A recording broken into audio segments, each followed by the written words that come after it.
Dios bendiga a todos los hermanos en esta escuela dominical. Bienvenidos. Hermanos, vamos a comenzar, vamos a dar inicio, ¿verdad?, a este servicio. Gloria a Dios. Yo los invito a abrir sus Biblias en el libro de Salmo, capítulo 34. La protección divina. Yo leeré para ustedes en el nombre del Padre, del Hijo y del Espíritu Santo. Bendeciré a Jehová en todo tiempo. Su alabanza estará de continuo en mi boca. En Jehová se gloriará mi alma. Lo oirán los mansos y se alegrarán. Engrandeced a Jehová conmigo y exaltemos aún a su nombre. Busqué a Jehová y él me oyó y me libró de todos mis temores. El Señor quiere que le demos una alabanza, bendecir al Señor en todo tiempo. Y este es el tiempo en el cual el Señor quiere que todos nosotros estemos en el mismo sentir para adorar y glorificar el nombre de nuestro Dios. Amén. Entonces vamos a colocar esta escuela dominical en las manos del Señor. Vamos a orar. Padre, en esta hora te doy gracias, Señor, por este día. Te doy gracias, Señor, por esta escuela dominical. Te doy gracias, Señor, por todos los hermanos que están conectados ahí en sus casas, Señor, viendo esta transmisión. Oh, Señor, toma control de todo lo que vamos a hacer, Señor, en el nombre de Jesús. Glorifícate en cada familia, en cada hogar, en la iglesia, Señor. Responde las oraciones, Señor. Haz milagros y prodigios, Señor. Danos la fortaleza para seguir todos los días, Señor, porque apartados de ti, nada podemos hacer. Toda la gloria y toda la honra es para ti, Señor. En el nombre de Jesús. Amén y amén. Bueno, llegó un momento muy especial de adorar al Señor, así como lo que acabamos de leer. Bendeciré a Jehová en todo tiempo. Ahora yo invito a mi hermana Katy, que es la encargada de las alabanzas. Buenos días, Dios los bendiga, mis amados hermanos. Hoy es el día del Señor, nos gozamos en su presencia. Amén. Gloria a Dios. ¿Cuántos están dispuestos a alabar al Señor en esta mañana? Amén. Gloria a Dios.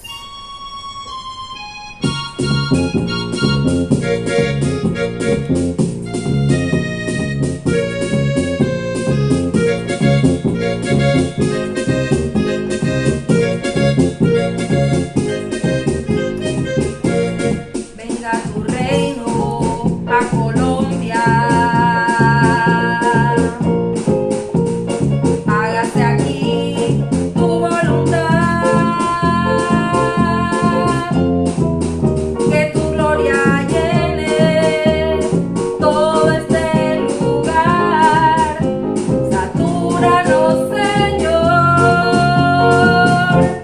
con tu espíritu. Venga tu reino a Colombia. Hágase aquí tu voluntad. Que tu gloria llene todo este lugar. Satúranos, Señor, con tu espíritu. Líbranos de todo mal, guárdanos en ti, Señor. Líbranos de todo mal, guárdanos en ti, Señor. Tú eres mi refugio. Has abierto mis oídos a tu voz. Muéstrame el camino por donde debo andar. Dame un corazón solo para ti. Oh sí, Señor, venga tu reino a nuestro país, Colombia. Aleluya.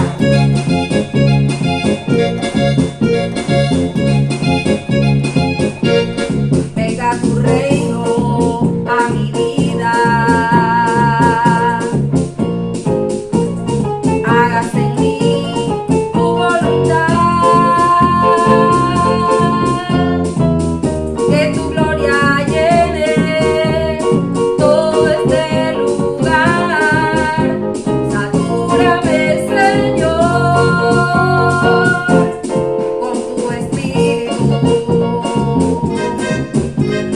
líbrame de todo mal, guárdame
brindar ese fuerte aplauso al Señor. Gloria a Dios, aleluya.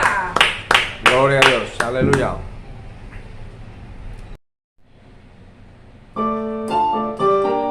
Señor, en esta mañana te adoramos porque tú eres el alfa y la omega, el principio y el fin. Aleluya.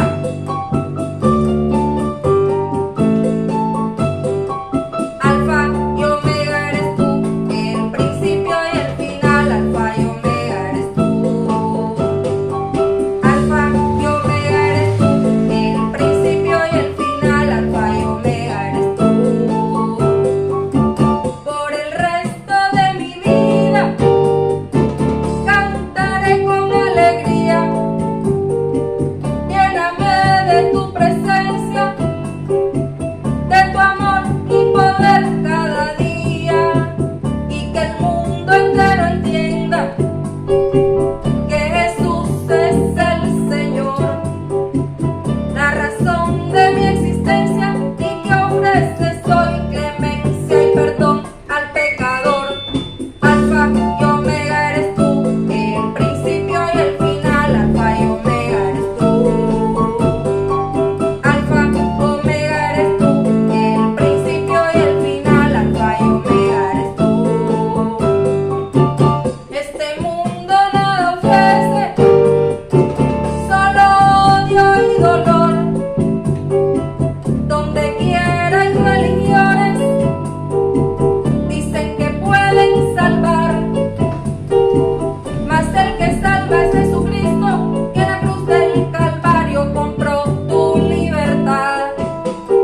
Alfa, omega eres tú, el principio y el final. Alfa y omega eres tú.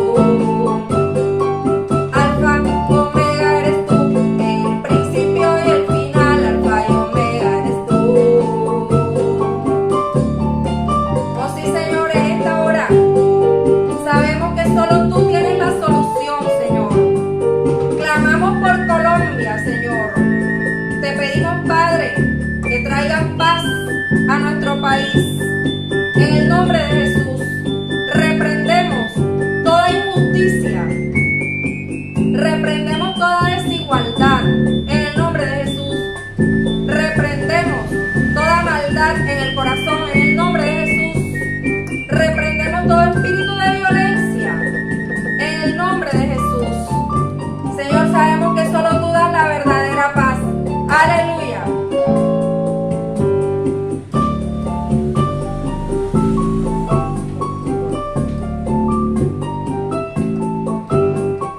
Alfa, omega eres tú, el principio y el final. Alfa y omega eres tú.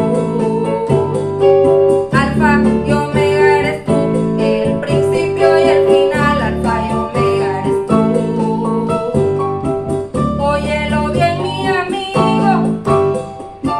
no se te vaya a olvidar. Solo hay un nombre dado a los hombres, toda rodilla se doblará y toda lengua confesará que Jesús es el Señor, que Jesús es el Señor. Sí, Señor. Alfa, omega eres tú, el principio y el final. Alfa y omega eres tú. Alfa, omega eres tú, el principio y el final. Alfa y omega eres tú. Alfa y omega eres tú, el principio y el final. Alfa y omega eres tú. Alfa y omega eres tú, el principio y el final. Alfa y omega eres tú. Alfa y omega eres tú.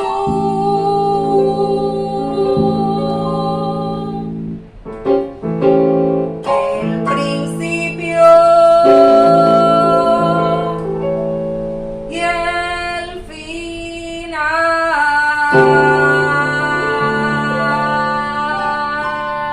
Aleluya, aplaude al Señor Jesús en esta mañana. Gloria a Dios. Mis amados hermanos, vamos a disponernos en esta mañana a adorar al Señor. Amén. Oh Señor, aquí estamos delante de ti, adorando y glorificando tu nombre. Aleluya.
Aleluya. Te adoramos, Señor. Te exaltamos, Señor, y bendecimos tu nombre. Aleluya. Recibe toda la gloria, toda la honra, toda la alabanza de nuestro corazón. Aleluya. Bríndale ese fuerte aplauso al Señor. Gloria a Dios. Aleluya.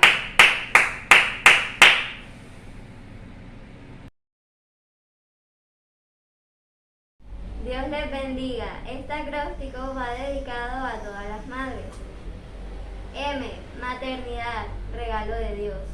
A. Amor insuperable. D. Dios te bendiga, madre. R. Reina de la familia. E. Especial para todos. Feliz Día de la Madre. Gloria a Dios, seguimos hermanos alabando el nombre del Señor y llega otro momento también muy especial que es escuchar la palabra del Señor.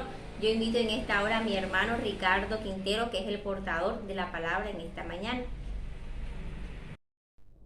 Buenos días, Iglesia Apostólica Arca del Pacto. Dios te bendiga a todos nuestros amigos, simpatizantes, familiares, seguidores de la Iglesia. En esta mañana de escuela dominical virtual te damos la bienvenida, te traemos el mensaje de la palabra del Señor. La palabra del Señor dice que el que es de Él, su palabra hoy. Así que te invitamos en esta mañana a meditar en la palabra del Señor. Vamos a estar leyendo en el libro de Lucas, el Evangelio según San Lucas, el tercero de los Evangelios sinópticos, capítulo 4, verso 13 en adelante. Lucas 4, 13. Dice la palabra del Señor. Y cuando el diablo hubo acabado toda tentación, se apartó de él, o sea de Jesús, por un tiempo. Y Jesús volvió en el poder del Espíritu a Galilea, y se difundió su fama por toda la tierra de alrededor, y enseñaba en las sinagogas de ellos, y era glorificado por todos. Y vino a Nazaret, donde se había criado, y en el día de reposo entró en la sinagoga, conforme a su costumbre, y se levantó a leer, y se le dio el libro del profeta Isaías, y habiendo abierto el libro, halló el lugar donde estaba escrito: El Espíritu del Señor está sobre mí, por cuanto me ha ungido para dar buenas nuevas a los pobres. Me ha enviado a sanar a los quebrantados de corazón, a pregonar libertad a los cautivos y vista a los ciegos, a poner en libertad a los oprimidos, a predicar el año agradable del Señor. Y enrollando el libro, lo dio al ministro y se sentó, y los ojos de todos en la sinagoga estaban fijos en él. Y comenzó a decirles: Hoy se ha cumplido esta escritura delante de vosotros. Me permito leer para ustedes ahora en el libro de Isaías, capítulo 61, verso 1 y 2. Dice: El Espíritu de Jehová el Señor está sobre mí, porque me ungió Jehová, me ha enviado a predicar buenas nuevas a los abatidos, a vendar a los quebrantados de corazón, a publicar libertad a los cautivos y a los presos, apertura de la cárcel, a proclamar el año de la buena voluntad de Jehová y el día de venganza del Dios nuestro, a consolar a todos los enlutados. Lo dejamos hasta ahí. Estas dos lecturas tienen una diferencia de 500 años. Isaías escribió su libro profético 500 años aproximadamente antes de Cristo, mas sin embargo narra con exactitud muchos eventos como los padecimientos de Cristo en la cruz del Calvario, hasta con más detalles que muchos presentes durante ese evento. Se le llama a Isaías el quinto evangelio por esto mismo. Pero la lectura que nos atañe en esta mañana es la lectura de Lucas. ¿Quién era Lucas, el escritor de este libro? Lucas ni siquiera conoció a Jesús. Lucas se unió al ministerio de Pablo en el segundo viaje misionero del apóstol Pablo. Era un seguidor, un discípulo de Pablo. Pablo lo llama el médico amado, por lo tanto sabemos que era de profesión médico. Por lo tanto, lo llamaban tanto la atención a Lucas los milagros de sanidad de Jesús, ya que él era un médico. Y se maravillaba viendo todos los milagros que Jesús había hecho, que le contaban a él que él había hecho a sus discípulos. Fue a indagar diligentemente donde María, donde los discípulos que habían estado con Cristo, sobre los acontecimientos aún previos al nacimiento de Cristo. Lucas escribió este libro de Lucas y escribió el libro de los Hechos de los Apóstoles, que algunos dicen que debe ser llamado Hechos del Espíritu Santo a través de la iglesia. Lucas escribió estos libros dirigidos a un tal Teófilo. ¿Quién es Teófilo? No podemos ponernos a inventar quién es Teófilo. La historia no narra con exactitud quién es Teófilo, solamente que era un discípulo a quien Lucas estaba predicándole del Señor y le narra con exactitud todos estos eventos de Jesucristo y las historias de los apóstoles en el libro de los Hechos. Lucas no se nombra a sí mismo con nombre propio en ninguno de estos dos libros que él escribió. No buscaba el protagonismo, no buscaba que su nombre figurara. Creo que necesitamos más de un Lucas hoy en día en nuestras iglesias. Lucas no buscaba figurar. Lucas escribió 2 libros de inspiración divina, mas nunca se nombra él mismo. Qué bonito esto. Es necesario que él crezca, pero que yo mengüe. Lucas lo aplicaba. Él escribió este evangelio según San Lucas y da tantos detalles, más nos detenemos ahora mismo en la lectura que tenemos. ¿Por qué Lucas escribió esto? ¿De qué hablaba y a qué se refería? El nombre de Lucas significa iluminado. Este hombre fue iluminado por Dios para traer libros de inspiración divina. El escritor sagrado nos lleva al episodio de Lucas capítulo 4, que comienza con Jesucristo en la tentación. Fue tentado por el diablo, fue tentado, mas fue llevado de triunfo en triunfo y de victoria en victoria en medio de la tentación. A partir del verso 13 dice, cuando comenzamos la lectura, y cuando el diablo hubo acabado toda tentación, se apartó de él por un tiempo. El diablo lo tentó con toda tentación, o sea que no solamente, es probable que no solamente las tentaciones que aparecen en el escrito sagrado Jesucristo las haya vivido, sino que pudo haber vivido muchas otras tentaciones, porque el diablo lo tentó con toda tentación. Mas sin embargo las tentaciones acabaron. Yo te digo, mi hermano, si a Jesucristo ese periodo de prueba, de tentación le acabó, lo que tú estás viviendo va a acabar. Este tiempo de pandemia en algún momento va a acabar.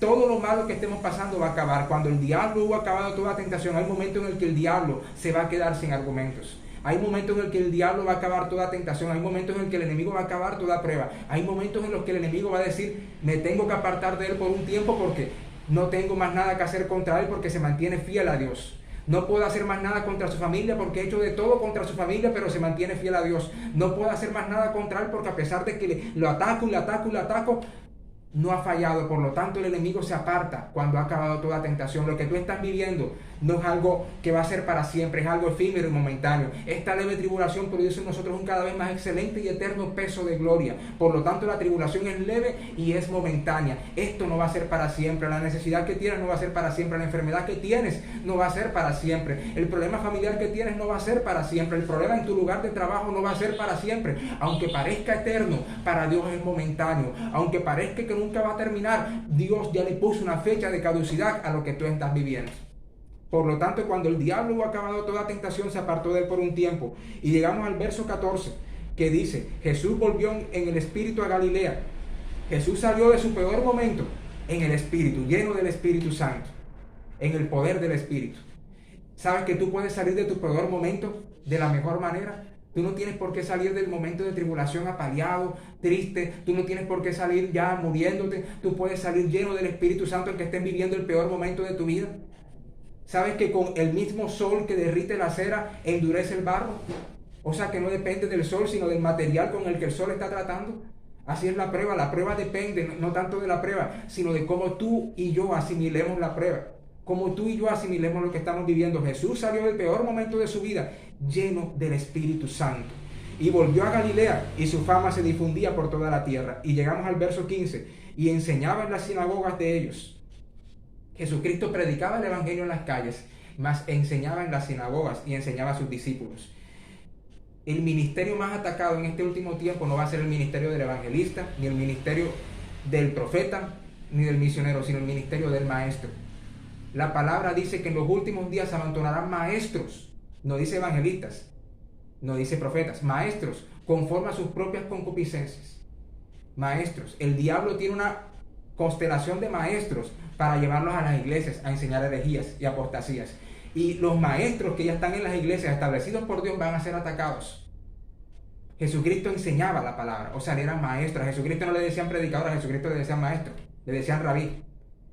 Creo que en nuestras iglesias hemos menospreciado por mucho y mucho tiempo el ministerio del maestro. Jesucristo era maestro. Jesucristo dice en Mateo capítulo 5, y sentándose les enseñaba.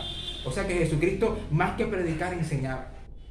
Jesucristo era maestro de maestros, le decían rabí. Por lo tanto, el ministerio del maestro es el principal ministerio en estos tiempos para la iglesia. El principal para edificar la iglesia sobre los cimientos de la palabra. El maestro es atacado, al maestro se le trata de que es aburrido, el maestro se le trata de que siempre dice lo mismo, de que se cree el que más sabe, de que la letra mata, de que por qué tanta letra y no poder, de por qué se le trata de tantas formas, menospreciando el ministerio del maestro. Mas sin embargo, Jesucristo fue primero maestro porque enseñaba en las sinagogas y lo llamaban rabí. Dice en el verso 15, y enseñaba en las sinagogas, era tan respetado. Ahora, enseñaba en las sinagogas. ¿Cuáles eran las sinagogas? Las sinagogas fueron establecidas en el tiempo del exilio del pueblo judío, cuando fueron deportados a Babilonia. Los de Judá, cuando fueron deportados, comenzaron a ver pequeñas sinagogas cuando fueron regresando, pequeñas sinagogas. Todavía ni siquiera habían reconstruido el templo y fueron comenzando en sinagogas. En el libro de Ezequiel se habla de que comenzaban a reunirse, y Ezequiel fue parte de muchas de estas cosas. En las sinagogas primero se les enseñaba la Torá al pueblo, después comenzaron a añadir oraciones y después comenzaron a hacer este evento que Jesucristo llevó a cabo. Se levantaban los maestros, leían la palabra de pie por respeto a las escrituras y luego se sentaban a enseñar lo que habían leído. Jesucristo entonces estaba en una de estas sinagogas que estaban establecidas y dice en el verso 16, vino a Nazaret donde se había criado, en el día de reposo entró en la sinagoga. Podemos saber qué hacía Jesús antes de los 3 años de ministerio.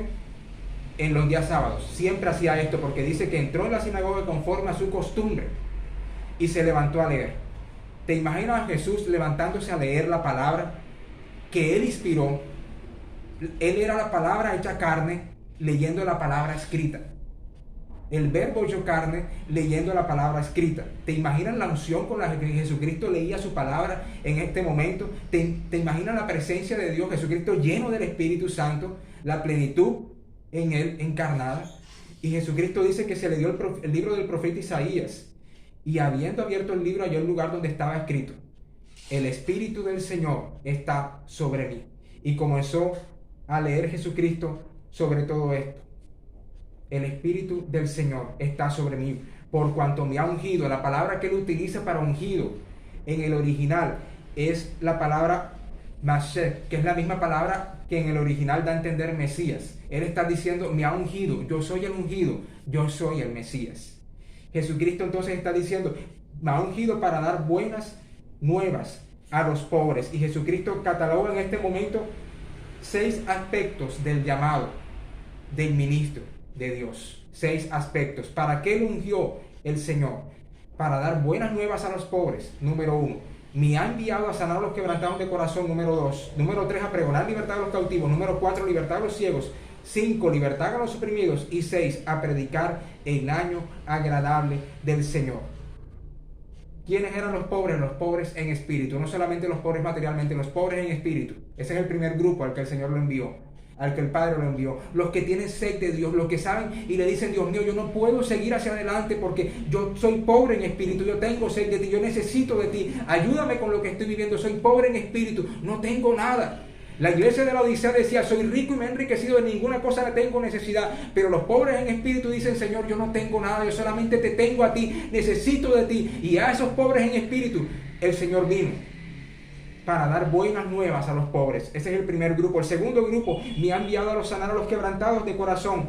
Dice el Salmo 147, verso 3, Él vino a sanar a los quebrantados de corazón. Salmo 147, verso 3. Él viene a sanar a los quebrantados de corazón. Él viene a sanar las heridas que tú no has podido sanar. Él viene a sanar las heridas que tú no has podido superar, a vendar las cosas que te han hecho, que tú no has podido salir de ellas, las heridas que cada vez que te ponen el dedo te duele, cada vez que recuerdas eso te duele a pesar de que han pasado los años, cada vez que recuerdas lo que te hicieron todavía te causa un dolor, cada vez que tú ves a esa persona parece que todavía se te revolviera algo y tú le dices, Dios mío, ayúdame a perdonarla, Dios mío, ayúdame a superarlo, Dios mío, yo soy cristiano porque tengo que sentir esto, he orado porque Dios sabe que tú has orado para perdonar, Dios sabe que tú te has propuesto perdonar, Dios sabe que tú te has propuesto olvidar, mas sin embargo todavía te duele lo que te hicieron. Él vino a sanar a los quebrantados de corazón, Él vino a sanar a los que son heridos por sus personas cercanas, a los que son heridos por tu familia, a ti mujer que eres herida por tu esposo, a ti mujer que eres menospreciada por tu esposo, a ti que eres menospreciado en tu iglesia, a ti que eres menospreciado en tu lugar de trabajo, a ti que has esperado la recompensa y el pago del hombre y no lo has encontrado. Él vino a sanar a los quebrantados de corazón, Él vino a sanar sanar a los quebrantados de corazón. O sea que no vino a solucionar la situación y a cambiar todo en un país de las maravillas, sino que vino a sanarte. Aunque sigas viviendo lo mismo, ya vas a estar sano. Aunque sigas viviendo el dolor, vas a estar sano. Aunque te sigan hiriendo, ya no te va a doler como antes, porque Él vino a sanar a los quebrantados de corazón. Yo doy gloria a Dios por esto. Él vino a pregonar libertad a los cautivos, el tercer grupo. El cautivo es alguien que está de adentro hacia afuera amarrado, alguien que puede ser cristiano, que puede estar en la iglesia, pero ¿sabes por qué? Dice que vino a pregonar libertad al cautivo, porque el cautivo a veces está tan amarrado que no escucha la voz de Dios. Por lo tanto, él tiene que pregonar la libertad. En el original griego, la palabra pregonar quiere decir gritar. Tú tienes que gritarle al cautivo: Cristo te puede libertar. Tú tienes que gritarle al cautivo y sacarlo de ahí, como es la misma palabra en el original griego que Jesucristo utilizó cuando llamó a Lázaro. Pregonar. Él le dijo: Lázaro, ven fuera. Él alzó la voz y gritó, pregonó: Lázaro, ven fuera. Eso es libertad al cautivo. Pregonar libertad al cautivo. Lo primero que el cautivo tiene que entender es que necesita ser libre. Tú no puedes libertar al que no quiere ser libre. Tú no puedes decirle a alguien que tiene que ser libre del adulterio cuando esa persona disfruta el adulterio y cree que está bien con el adulterio. Lo primero es que la persona reconozca: no puedo seguir en adulterio. Lo primero es que el que va a la iglesia y está en fornicación diga: no puedo seguir yendo a la iglesia en fornicación, tengo que casarme o separarme de esta persona porque no puedo engañar a Dios. Lo primero es que el que está llevando una doble vida diga: quiero ser libre de esto. Y entonces llega la palabra que dice: pregonemos libertad al cautivo. Ese es el tercer grupo. El tercer grupo al que Cristo vino es el que vino a dar vista a los ciegos. Dice el Evangelio de Juan 9:39 que Jesucristo dijo: yo he venido para que los que no ven, vean, y los que ya ven, ahora no vean. Eso es vista a los ciegos. ¿Sabes quién es el ciego? El ciego es el que no quiere reconocer las cosas. No solamente el que no ve, el ciego es el que no quiere ver muchas veces, el que no quiere reconocer las cosas, el que se omnibula en lo que está viviendo, el que dice: yo estoy bien así, yo estoy perfecto, pero están como un ciego guiando a otro ciego. Y hoy te digo, mi hermano, si tú estás en una iglesia donde no te predican la palabra como está escrita, donde no te hablan del pecado, donde no te hablan del infierno, estás como un ciego siendo guiado por otro ciego. Ese otro ciego puede ser tu pastor, tu líder, tu profeta, tu ministerio, tu apóstol o tu arcángel, pero te está guiando un ciego a otro ciego. Y te digo que no vas a salir de la ceguera. Él vino a traer vista a los ciegos. Si estás en una iglesia donde no se predica el evangelio de la cruz, sino el evangelio de la prosperidad, no te digo que te vayas, te digo: corre, escapa por tu vida. Él vino a traer vista a los ciegos. Él vino a poner libertad a los oprimidos. Este es el quinto grupo. ¿Quiénes son los oprimidos? El oprimido es el que está bajo presión de afuera hacia adentro. El cautivo está de adentro hacia afuera. El oprimido de afuera hacia adentro. Yo estoy hablando con cristianos que tienen opresiones mentales. Yo estoy hablando con cristianos que tienen opresiones satánicas. Con cristianos que se le vienen pensamientos a la mente que te sorprenden y dicen: Dios mío, si yo soy cristiano, ¿por qué estoy pensando eso? Dios mío, si yo soy cristiano y te busco, ¿por qué me vienen esas imágenes inmundas a la cabeza? Porque tengo esos sueños que no te agradan, porque pienso cosas que no están bien. ¿Por qué, Señor? Saben, tú no estás endemoniado, tú no estás cautivo, pero estás oprimido. Una opresión de adentro hacia afuera. Ese es un grado de opresión satánica. Y Él vino a poner en libertad a los oprimidos. No me refiero solamente al inconverso, yo me refiero al cristiano que está oprimido. Opresiones, cristianos que viven bajo depresión, cristianos que viven bajo tristezas, que siempre están deprimidos, que siempre están llorando. Comienzas a llorar y no sabes por qué. Comienzas a estar triste y no sabes qué te pasa. Vienes a la iglesia y comienzas a llorar, pero no es porque el Señor te toque, sino porque estás deprimido, porque estás mal, porque estás triste. Cristianos que viven con sentimientos de autocompasión, con baja autoestima. Te crees poco, te crees una cucaracha, crees que no vales, crees que no, eres el peor. Llegas a la iglesia y piensas que todos te señalan, que todos te miran mal, que todos tienen algo contra ti, que están hablando de ti. Una opresión satánica. Cristo vino a libertar de esa opresión. Y lo último que Él vino a hacer es a predicar el año agradable del Señor. Cuando Él leyó esta palabra en este libro, en este escrito, el año agradable del Señor, los judíos entendieron, lo que ellos entendieron es que Él estaba hablando del año del jubileo. El año del jubileo estaba en Levítico capítulo 25. ¿Qué dice Levítico capítulo 25? Me tomo la libertad de leer para ustedes Levítico 25. En verso 8 dice: y contarás 7 semanas de años, 7 veces 7 años, de modo que los días de las 7 semanas de años vendrán a ser 49 años. Entonces harás tocar fuertemente la trompeta en el mes séptimo, a los 10 días del mes, el día de la expiación. Haréis tocar la trompeta por vuestra tierra y santificaréis el año 50. Y pregonaréis libertad en la tierra a todos sus moradores. Este año será de jubileo y volveréis cada uno a vuestra posesión. cada cual volverá a su familia. Los judíos, cuando escucharon el año agradable del Señor, creyeron que él estaba hablando del año del jubileo. Cada 50 años se celebraba el año del jubileo, donde se dejaban ir libre a los esclavos, donde se devolvían las tierras, se perdonaban las deudas. Era el año del jubileo de Dios. Yo te digo, el Señor no estaba hablando del año del jubileo precisamente, él estaba hablando del año de gracia, la gracia de Dios. Por eso él detuvo su lectura en estas escrituras. Tú encuentras en este verso una coma, pero la coma no aparece en el original. Cuando el Señor se detiene y él comienza a hablar y comienza a leer, y ¿sabes qué decía el Señor en este momento? Él dice a pregonar el año agradable del Señor, el año agradable del Señor, el año de la gracia. Estamos en la gracia de Dios. Gracia significa regalo no merecido. El año, a predicar el año agradable del Señor. Ahí él se detuvo, porque si tú lees en Isaías 61, después comenzaba a decir el día de la venganza del Dios nuestro. Pero este día de la venganza solo vendrá cuando Jesucristo ponga sus pies en el valle de la decisión, mejor conocido como el valle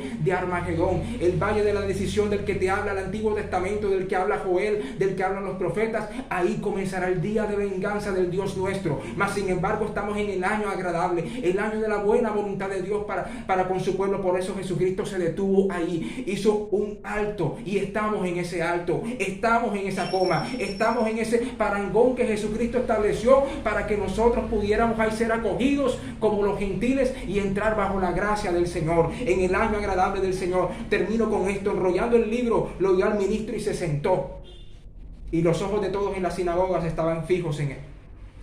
Él se sentó en medio de la gracia. ¿Por qué Jesucristo se sentó en la gracia? Cuando se detuvo en la gracia, Jesucristo en la gracia está sentado esperando que vengamos a él, que los gentiles vengan a él. Él está sentado esperando que vengamos a él. Otra interpretación es que Jesucristo está sentado en esa sinagoga y todos están con sus ojos fijos en él. ¿Sabes por qué? Porque aunque tú veas a Jesucristo que en tu situación personal no está haciendo nada, sino que está sentado y callado, y tú esperas que él diga algo, él tiene el control de las cosas. Todos en la sinagoga esperaban que él hablara, pero él guardaba silencio. ¿Cuántas veces en tu vida personal te esperas que él diga algo y parece que él estuviera sentado en la sinagoga de tu corazón y no dice nada y está callado? Mas sin embargo los ojos de todos estaban fijos en él. Los ojos tuyos tienen que permanecer fijos en Jesús, aunque él esté sentado en la sinagoga de tu corazón, aunque él esté sentado en silencio, aunque él esté sentado sin promulgar palabra, aunque él esté sentado sin decir sí o no. Tú tienes que tener los ojos fijos en Jesús, como todos en la sinagoga estaban con los ojos fijos en él. Y él comenzó a decir estas palabras: hoy se ha cumplido esta escritura delante de vosotros. Y todos daban buen testimonio de él y estaban maravillados de las palabras de gracia que salían de su boca. Esta palabra se cumplió en Jesús. Él era la palabra hecha carne. Yo te digo, todo lo que Dios ha dicho de nuestra vida se va a cumplir. Dios no está inventando, Dios no está improvisando con tu vida. Dios no es culebrero, Dios no vende cuentos, Dios no improvisa. Dios no es el ministro que dice que los huevos son a 1800. Dios no es el que inventa cosas, el que vende palabras, el que vende cuentos. Dios no es cuentero. Lo que Él dice se cumple. Después de 500 años que la profecía estaba establecida, Cristo vino y la cumplió en ese momento. ¿Sabes que hubo un hombre perseguido, un profeta perseguido en el año 1500, antes de 1500, se llamaba Juan Nus? Juan Nus le decían el ganso, y cuando lo fueron a matar al ganso, el ganso levantó unas palabras y dijo: hoy ustedes matan al ganso, pero después de mí, dentro de 100 años, nacerá un cisne, el cual no podrán matar. Y 104 años después nació Martín Lutero, el cisne al que no pudieron matar, ni el mismo Papa pudo matarlo. ¿Sabes por qué? Porque lo que Dios dice se cumple. Hoy se ha cumplido esta escritura delante de vosotros. Vamos a orar. Padre, te damos gracias, Señor, en esta mañana, porque tú eres bueno y tu misericordia es para siempre, Señor. Te pedimos que esta palabra, como martillo que quebranta la piedra, Señor, sea llenando nuestros corazones, Señor, porque tu palabra es viva y eficaz y más cortante que toda espada de doble filo. Que se cumpla y que se haga realidad en nuestra vida. Tú eres el Dios que cumple tus promesas y que cumple tus palabras, y que esta escritura se está cumpliendo cada día en medio de nuestro corazón. En el nombre de Jesús te pedimos que bendigas a tu pueblo, Señor, y nos ayudes a permanecer firmes, creyendo que lo que tú dices lo cumples, porque tú llegas a la sinagoga de nuestra vida a cumplir tu palabra. En el nombre de Jesús te damos las gracias, Señor. Amén. Amén. Mi amigo, mi hermano, Dios te bendiga, Dios te guarde. Espero que esta palabra haya sido de bendición para tu vida. Te saluda tu hermano en Cristo, Ricardo Quintero. Te deseo feliz día y que el Señor te guarde.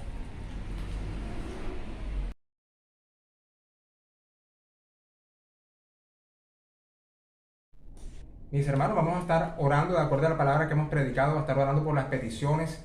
Tú que tienes un familiar enfermo, te encuentras enfermo en este momento, vamos a estar orando por esto y por la situación que nuestro país está viviendo. Vamos a orar. Padre, en el nombre de Jesús de Nazaret, Señor, venimos poniendo delante de ti primeramente la situación que el país está viviendo, Señor. Tú sabes todo lo que estamos atravesando, Señor, como país, como nación. En este momento, Señor, te pedimos que tomes control de los aires, que tomes control de todo y que se haga tu voluntad sobre Colombia, que se cumplan las palabras del himno nacional, Señor, que Colombia comprenda las palabras de aquel que murió en la cruz. En el nombre de Jesús de Nazaret te pedimos, Padre, que todo espíritu de violencia se vaya. Espíritu de violencia, a ti te hablamos en el nombre de Jesús de Nazaret. Vete fuera de nuestra nación, vete fuera de nuestro país. En el nombre de Jesús de Nazaret se va todo espíritu de violencia, espíritu de rebeldía, en el nombre de Jesús de Nazaret, Padre. Tu palabra dice en el libro de Santiago, Señor, que el jornal de estos obreros clama a ti, Señor. Padre, este jornal clama a ti, Señor, y te pedimos, Padre, que también tenga respuesta, que haya justicia, que haya equidad. En el nombre de Jesús de Nazaret te lo pedimos, Padre.